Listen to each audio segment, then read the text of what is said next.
उत्तर महाराष्ट्रातल्या शेतकऱ्याला सांगू इच्छितो की उत्तर महाराष्ट्रामध्ये आज दुपारनंतर म्हणजे नंदुरबार जिल्हा, धुळे जिल्हा, जळगाव जिल्हा, नाशिक जिल्हा या भागामध्ये चांगला पाऊस सुरू होणार आहे. म्हणून हे उत्तर महाराष्ट्रातल्या शेतकऱ्यांनी हा अंदाज लक्षात द्यायचा.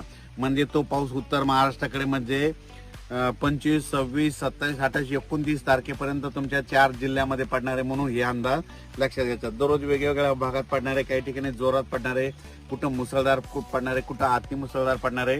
म्हणून हा अंदाज उत्तर महाराष्ट्रातल्या शेतकऱ्यांनी लक्षात द्यायचा. त्याच्यानंतर आपण मराठवाड्याकडे वळू.